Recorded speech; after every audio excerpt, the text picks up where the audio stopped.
स्मरण रहे मरकट, निकुंभ है मेरा नाम। सोच बदलता हूं मैं सबकी, परंतु जो स्वयं सोचता हूं वो अवश्य पूरा करता हूं।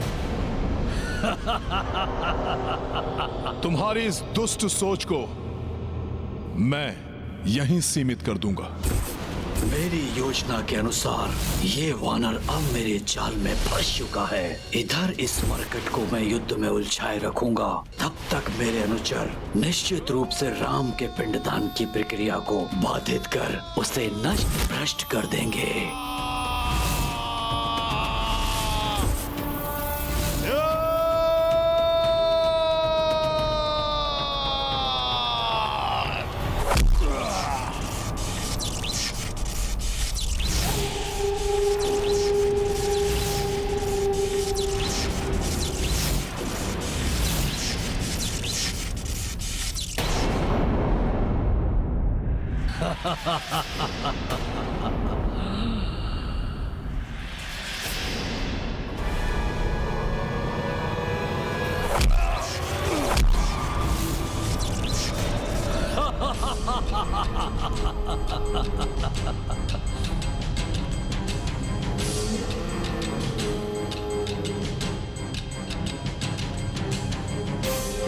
तुम अपने कुत्सित उद्देश्य में कभी सफल नहीं होगे राक्षस।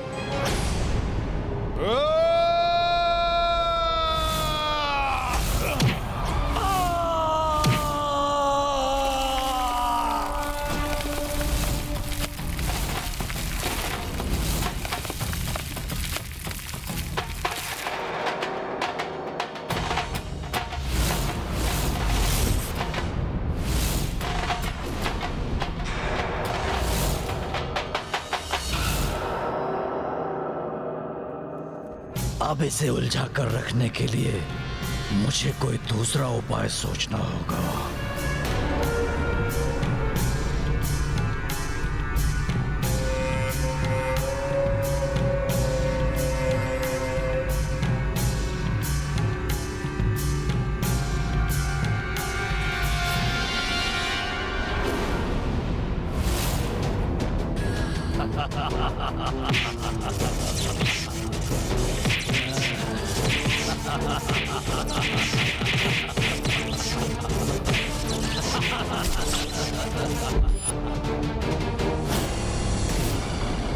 कितने भी वार करो, कुछ नहीं कर पाओगे तुम।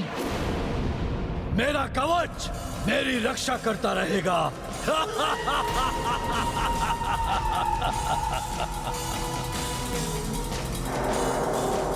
जो कवच तुम्हारे पास ही नहीं रहेगा वो तुम्हारी रक्षा कैसे करेगा दुष्ट असुर।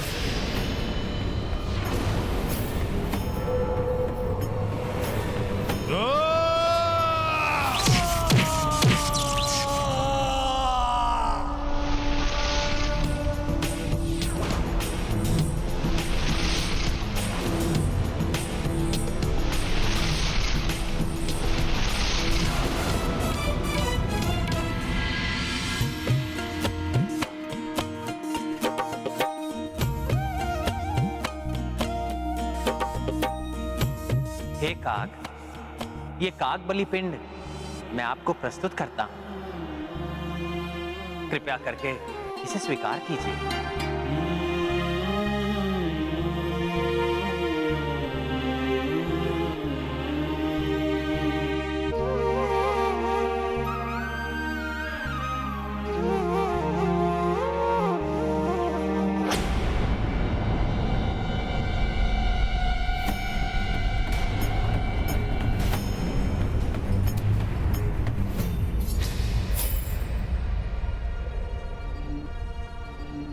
कागबली से मलिनता का निवारण होता है और पितरों की मुक्ति का मार्ग प्रशस्त होता है। कागबली यदि अस्वीकार हो जाए तो पिंडदान अपूर्ण रह जाता है। इसलिए कागबली के अस्वीकार करने से क्रिया पूर्ण नहीं होती। हमारे पास समय भी शेष नहीं है। यदि आज ये कार्य समय रहते पूर्ण न हुआ तो पिंडदान के लिए हमें 1 वर्ष की प्रतीक्षा करनी होगी।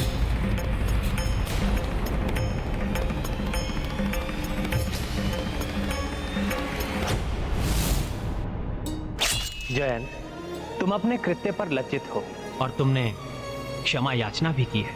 इसलिए मैं तुम्हें वर देता हूं, जो भी पितृपक्ष में तुम्हें भोजन देगा उसके पितृ उससे संतुष्ट रहेंगे।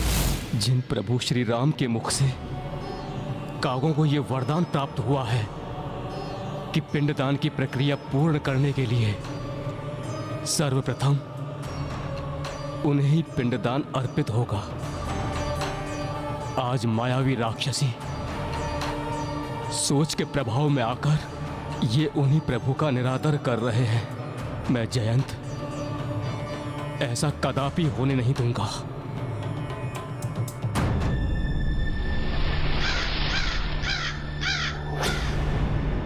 तुमने धर्म को अत्यंत ही दुर्बल समझ लिया है असुर। तुम कितनी भी चेष्टा कर लो असुर, धर्म को विफल करना इतना सरल नहीं है।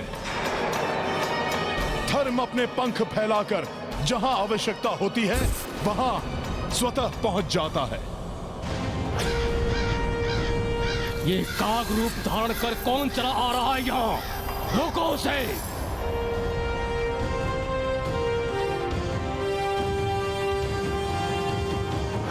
ये काग बलि पिंड स्वीकार क्यों नहीं कर रहे हैं? किसकी प्रतीक्षा कर रहे हैं? ये कुछ तो है जो उचित नहीं है।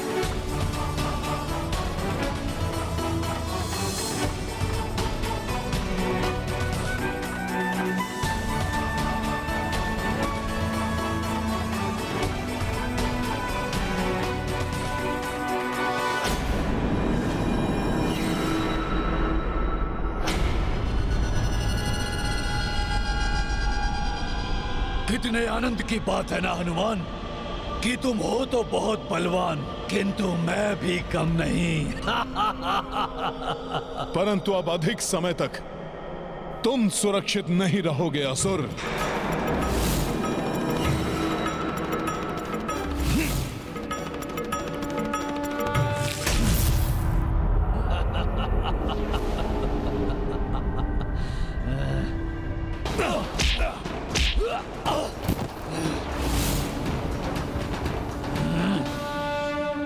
बहुत हुआ वानर, मैं तुम्हारे युद्ध कौशल से बहुत प्रभावित हुआ, परंतु अब तुम मेरी क्षमता देखो। या!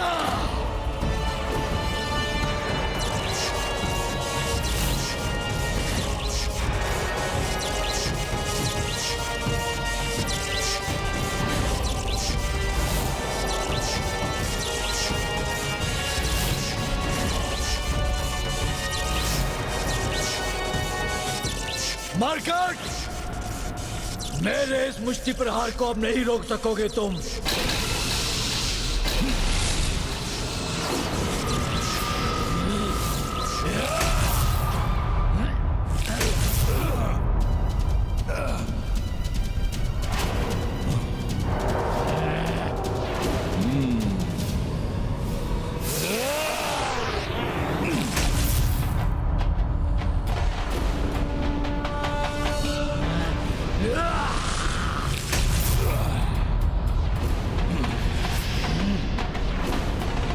कुछ भी हो जाए, मैं इसे यहां से सुरक्षित नहीं जाने दे सकता।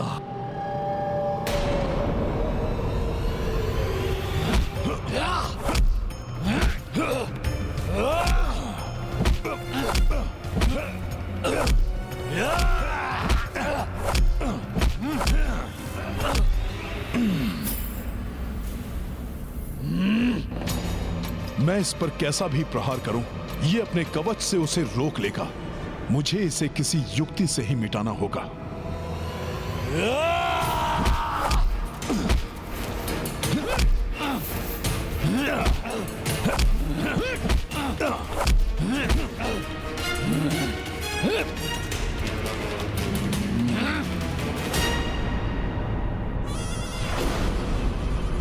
या!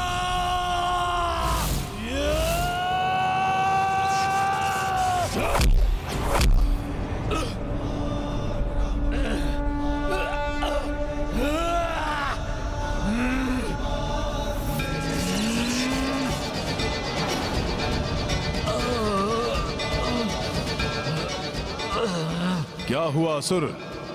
प्रतीत होता है तुम तो आहत हो गए। आओ, वार करो मुझ पर।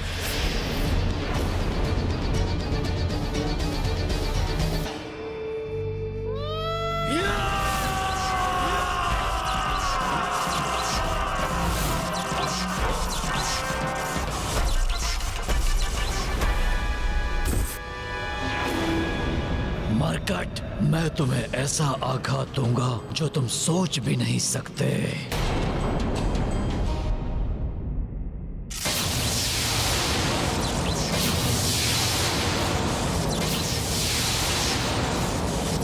यदि तुम सोच रहे हो कि मैं रुक जाऊंगा तो तुम उचित सोच रहे हो, परंतु तब तक नहीं जब तक मैं अपने उद्देश्य में सफल ना हो जाऊं।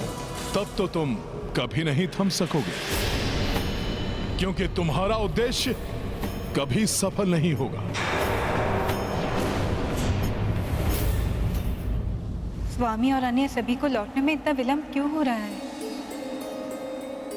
हे पितृ पितामह, हे पूर्वजों, हमें आशीष दीजिए कि हमारा पिंडदान सफलतापूर्वक पूर्ण हो जाए।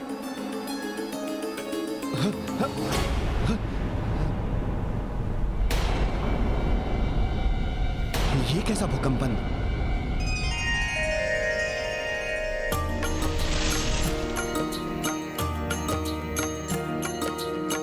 फल्गु घाट पे बैठी सीता,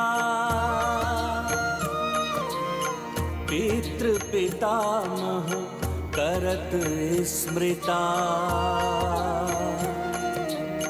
पिंडदान सफलता लाई, वैदेही विनती पहुंचाई। सर्वप्रथम दशरथ जी आए, तब अज और ना भाग पधारे। जो देखी विस्मित हो आई, पिंड दान करे सिय हर्षाई।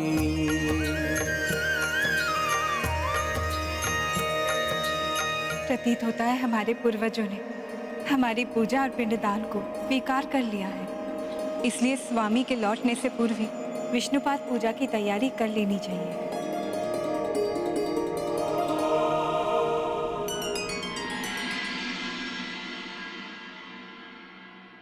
अब शेष पिंड विष्णुपाद को समर्पित करना होगा।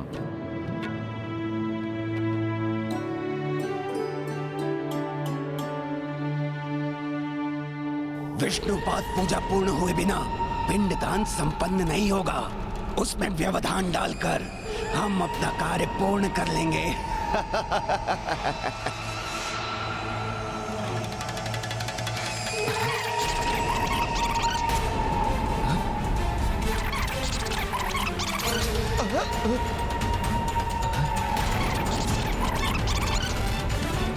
पिंडदान की विधि पूर्ण नहीं होनी चाहिए। बार बार दान प्राप्त होगा तुम्हें। पिंडदान की विधि अपूर्ण रह गई तो बार बार भोजन प्राप्त होगा आपको गौ माता।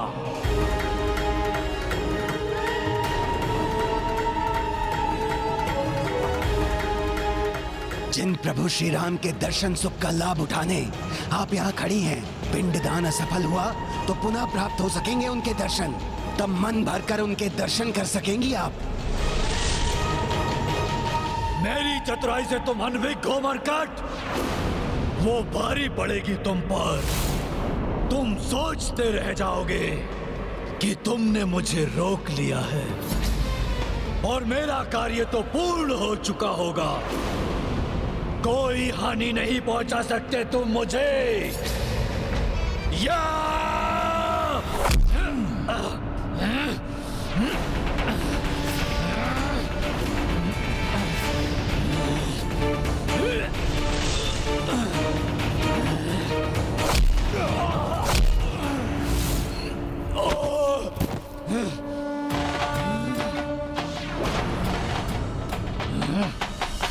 क्या अर्थ है तुम्हारा?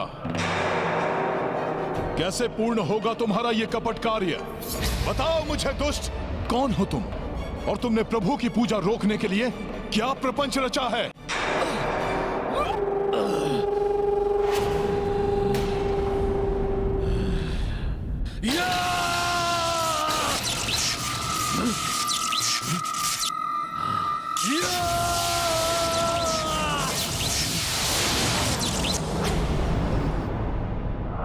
ये कैसे संभव है? जिस प्रकार तुम अपनी शक्ति को पुनर्जागृत करने में असफल हो रहे हो, उसी प्रकार तुम अपने उद्देश्य में भी कभी सफल नहीं हो सकोगे। प्रभु के कार्य को रोकने का भ्रम मत पालो दुष्ट। भ्रमित तो तुम हो मरकट। कोई नहीं रोक सकता मुझे, क्योंकि मैंने अपना कार्य अपने जन्म से प्रारंभ कर दिया है।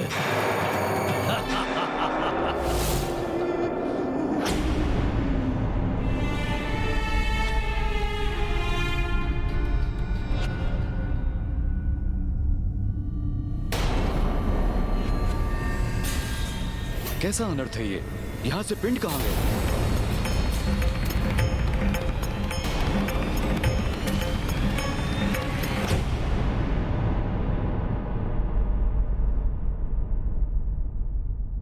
उन्हें तो स्वयं पूर्वजों के हाथों ने स्वीकारा है गुरुवर। पूर्वजों के हाथों ने? जब आप सभी को लौटने में विलंब हुआ तो मैंने पूर्वजों से प्रार्थना की। तभी पृथ्वी से पूर्वजों के एक एक कर हाथ उत्पन्न हुए और उन्होंने अपना अपना पिंड ले लिया। अर्थात हमारे पूर्वज हमारी पूजा से इतने प्रसन्न हुए कि उन्होंने स्वयं आकर अपना पिंड स्वीकार कर लिया। दुष्ट असुर, क्या किया है तुमने? बताओ मुझे। मेरे होते हुए तुम अपने उद्देश्य में कभी सफल नहीं हो सकते। तुम ठीक कहते हो हनुमान। तुम्हारी शक्ति अतुलनीय है। तुम्हारा शरीर और साहस दोनों वज्र के समान है। मैं तुम्हारी वीरता और शक्ति का प्रशंसक पूर्व में भी था और अब भी हूं। मेरी प्रशंसा कर मुझे भटकाने का प्रयास मत करो। कहो, क्या है तुम्हारा उद्देश्य? बोले मत बनो हनुमान। एक असुर का उद्देश्य क्या होता है इतना भी नहीं जानते। तो सुनो, पाप और अधर्म का विस्तार करना चाहता हूं मैं। परंतु उस उद्देश्य में तो असुर कभी सफल नहीं होते और तुम भी नहीं होगे। पूर्व काल में ऐसा ही होता आया है हनुमान, परंतु अब नहीं होगा, क्योंकि इस बार हम राक्षसों ने सभी की सोच पर आक्रमण किया है, क्योंकि वो पुण्य को पाप और पाप को पुण्य समझने लगे हैं। क्योंकि शीघ्र ही अधर्म की सोच की ये दीमक धर्म की सोच को चाटकर मिटा देगी। कदापि नहीं। प्रभु श्री राम का धर्मराज ही इस संसार में स्थापित होगा। भ्रम में डूबे हो तुम हनुमान। कुछ ज्ञात नहीं है तुम्हें। समस्त संसार में असुर राज का विस्तार हो चुका है, जो शीघ्र ही अधर्म बन अयोध्या में विस्तृत होगा और उसका प्रारंभ गया से होगा। जब तुम्हारे प्रभु श्री राम द्वारा पिंडदान असफल होगा।